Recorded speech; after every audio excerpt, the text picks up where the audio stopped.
Operation Sindoor ఎక్కడెక్కడ జరిగిందో మనం మ్యాప్ త్రూ అందించే ప్రయత్నం చేస్తూ ఉన్నాం. Let's have a look. Operation Sindoor line of control నుంచి మనం చూస్తూ ఉన్నాం. ఎక్కడెక్కడ జరిగిందో చూడొచ్చు.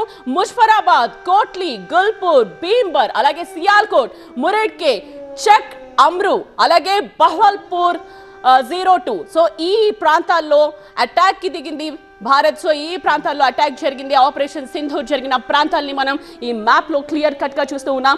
సో ఏదైతే ప్రజలు ఎక్స్పెక్ట్ చేశారో అదే జరుగుతోందని చెప్పాలి. దేశం అనుకున్నది చెయ్యాలనుకున్నదే చేస్తోందని చెప్పాలి. మన సైన్యం ఎంత పటిష్టంగా ఉంది, ఎంత ధీటుగా సమాధానం చెప్తోందో మనం చూస్తూనే ఉన్నాం. అర్ధరాత్రి జరిగిన ఈ అటాక్ తో ఒక్కసారిగా పాకిస్తాన్ వెన్నులో వణుకు పుట్టిందని చెప్పాలి.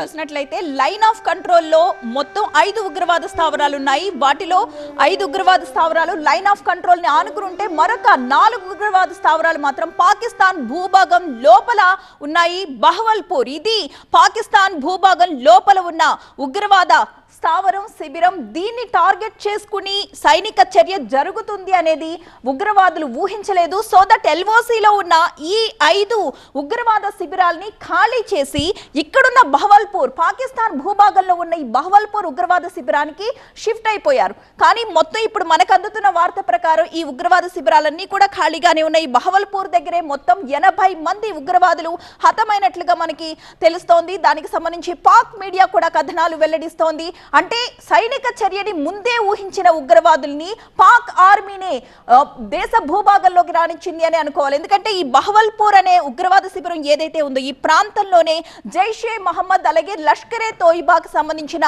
అగ్రనేతలందరూ కూడా ఇక్కడే తలదాచుకుంటారని చెప్తున్నారు.